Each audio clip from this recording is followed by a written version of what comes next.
Sheeko sheeko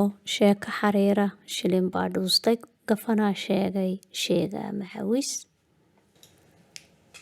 Beri kale waxa dhacday cigaal in loo diray safar.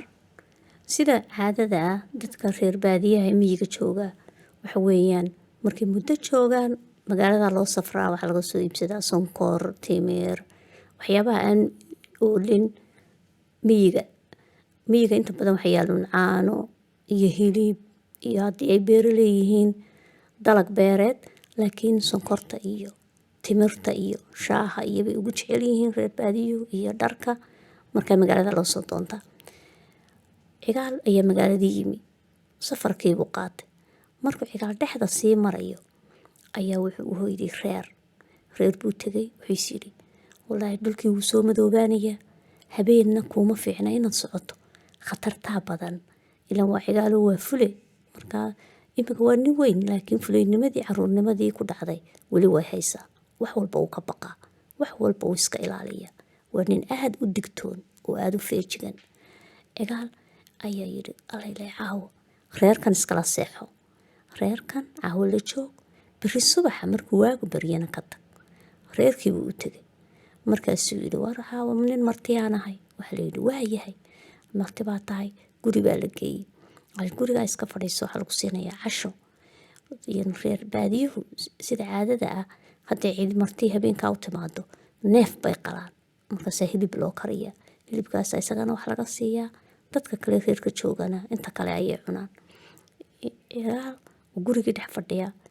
ayaa waxa u yimid hilibkii baa loo keenay guriga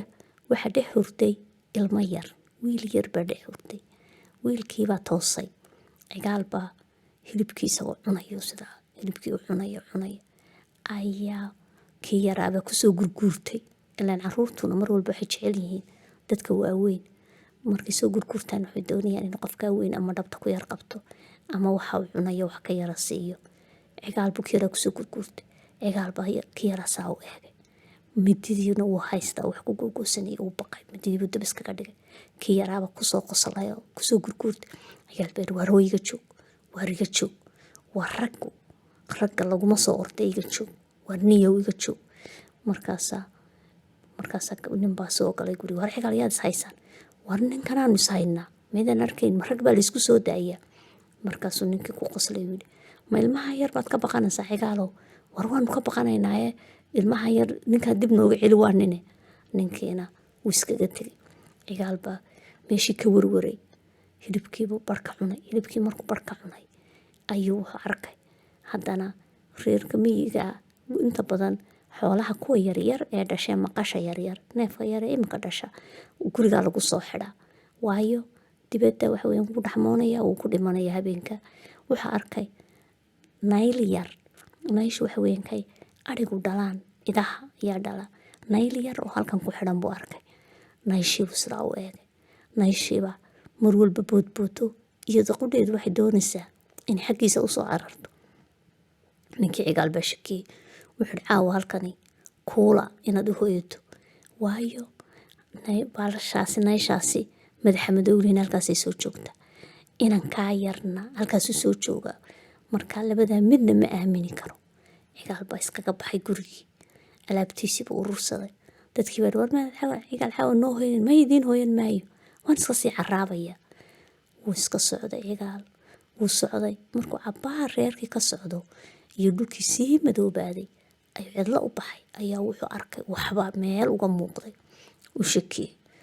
wallaahi cigaalo naftiisiibuu la hadlay cigaalo maantuunbaad waxaad socotayba libaax afka uga soo gashay waxaa halkaasi talow ma libaaxba talow ma waraaba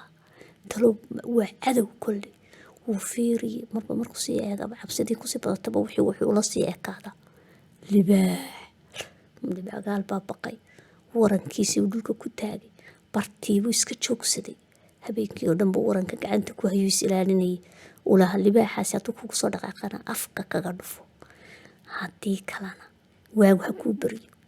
is ilaali habeenkii oo dhan si isku ilaalinayay aanu seexanin waanu fadhiisanin u taag jilba joogay uunu jilbaha ku taagnaa ayaa waxaa markii u dambe waagii baa baryay. Marka iftiinkii qoraxdu soo muuqday ayuu meeshii aaday. Wixiiba wuxuu noqday jirid geed la gooyey, jiridiisii hoose ee hadhay ayuu noqday.